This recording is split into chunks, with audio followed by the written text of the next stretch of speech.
Anne Wood has been in charge of Plaid Cymru for just over 3 months, so it's still, I suppose, pretty early days for her leadership. But our poll suggests that any momentum that might have been generated by her election hasn't translated yet anyway, into an increase in support for her party. I've been talking to her and I asked her if that was a disappointment.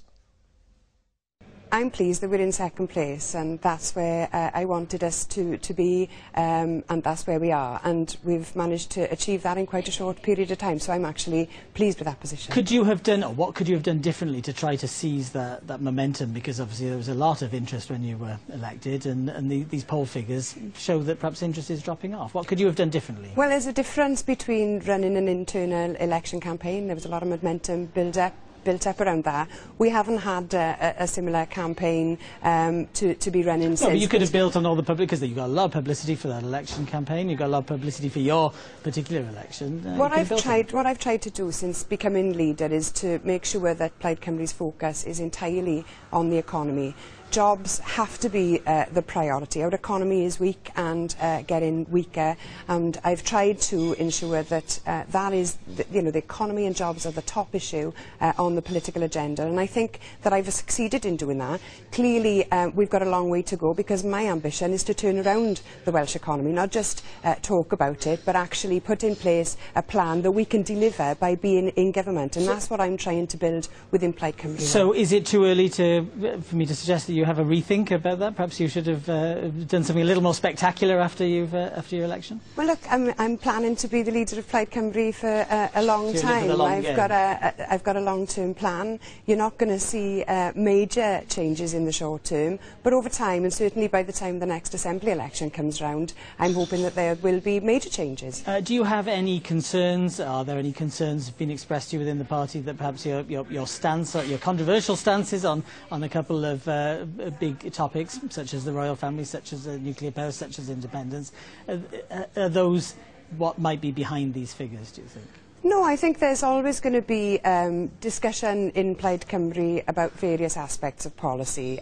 We've got a wide-ranging membership with a wide-ranging opinions, and I think debate is healthy. But, we all understand, we're under no illusion as members of Plaid Cymru, that we've got a big job of work to do. That's why the party undertook a major review, coming ymlaen, and we're in the process of implementing those recommendations. And I am confident that I can lead Plaid Cymru to success in the future, but we're not under any illusion that we've got a lot of work to do before we're in that position. So no panic, no U-turns yet? No panic, no U-turns. We mentioned the issue of nuclear. That was a very big matter yesterday here in the Assembly. On the matter of U-turns, yeah. There was a debate about the First Minister's call for time, which came from your party. In some respects, did you fall into the First Minister's trap, in that it was a hypothetical issue, it's not going to happen, and yet you were exercised, your party was caught up in that, which really only advantaged the other side? We wouldn't have been discussing Trident in the Assembly yesterday had the First Minister not made that statement. He welcomed weapons of mass destruction to Milford Haven, and our job as opposition party is to scrutinise the First Minister on his statement. And what we saw yesterday when we put him under scrutiny was that this appeared to be an off-the-cuff remark. He didn't have the support of either his front benchers or his back benchers when he made that remark. It hadn't been thought through that there would be more job losses in Milford Haven if his plan was to be brought to reality. And actually, I think we showed that the First Minister was lacking credibility on this question. But you said you wanted to focus the party on the economy and all the difficulties facing Wales. And that's why in our motion we said that Trident replacement shouldn't go ahead. That would cost somewhere in the region of £100+ billion to do. And think of the jobs that could be created in Wales if we could spend that money on creating useful employment instead of spending on creating more weapons of mass destruction. Haven't you just proved the point that you're arguing about the hypothetical situation and the hypothetical ending of nuclear weapons, which again is not in your gift, not in the Assembly's gift, not in the First Minister's gift, instead of focusing your energy? You're focusing too much energy on something that's completely hypothetical. We've focused all of our energy on job creation, and that was what part of that that debate. Yesterday. Well, that debate was partly related to job creation yesterday, but the First Minister can't just make off-the-cuff, seemingly joking remarks without there being consequences. There are jobs in Milford Haven, not just the jobs in the refineries, but the jobs that are dependent on them. Thousands of jobs in that region. You can't just make off-the-cuff remarks and expect those remarks not to be scrutinised, because they have big implications for people. Is the relationship between you and the First Minister, or your party and the First Minister, is that getting worse? Would you say it's getting more tense? Well, I would say, from my perspective, it's a frustrating relationship. What I am trying to do is to scrutinise the First Minister, to hold him to account for his decisions, to ask reasonable questions and to offer support in some cases as well, where I think the government is doing the right thing. And every time I try to hold him to account, I get deflections, I get all sorts of different issues being raised and questions back at myself, for example.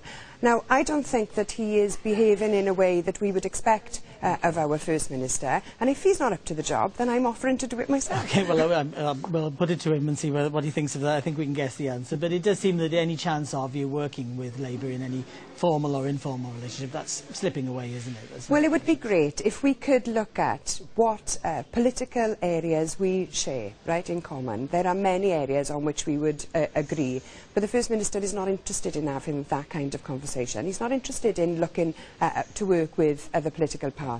He's more interested in his usual tribal, deflective politics, which is really disappointing for not just for the parties represented in this Assembly, but it must be disappointing for the people out there who are watching as well. Leanne Wood, thank you very much. Well, Peter Black, we began talking, I suppose, about these proxy debates and conversations that are happening almost about something else. Is that something you've experienced in the Chamber?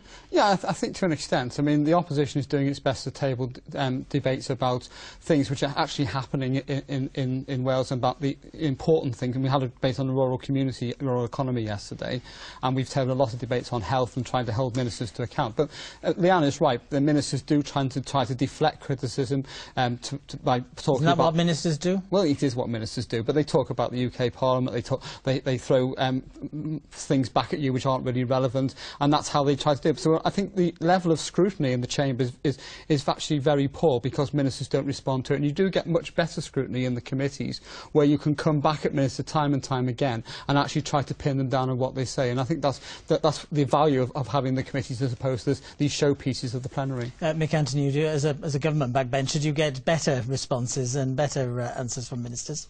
I think we ask more sensible questions. I think there is an issue about the quality of the questions being asked and the questions that are following through, because you need a robust debate, but you do need quite robust questioning. Okay, so what's wrong with the questioning at the moment?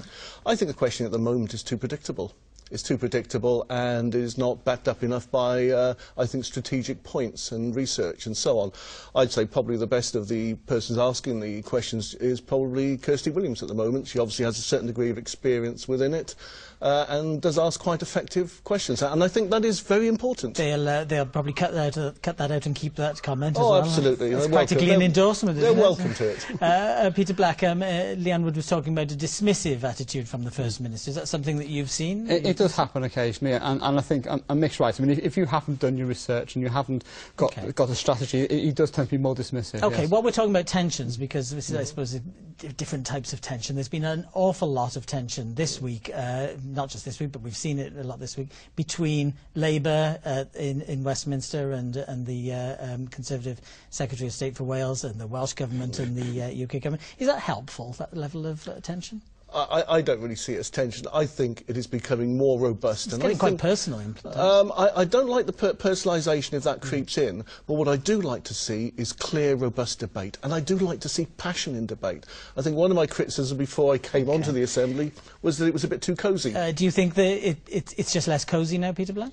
It is less cosy, and we are getting more robust debate, but I think in terms of this relationship between Westminster and the Welsh Government, I think there are problems there in taking having a robust line all the time. Sometimes it seems very personal. I mean, yeah, it does, and I think it would benefit both sides if they worked together more, and instead of taking the critical line all the time. Okay. The difficulty is with the Secretary of State for Wales, though, Okay. because it is felt she's once removed. Okay, Well, they say the same about Carwyn Jones. well, there we go. Well, we nearly But had. he's always there in the chamber. Nearly had agreement at the end. Thank you both very much. That's it for tonight. Sharp End is back next week at the later time at 11:05.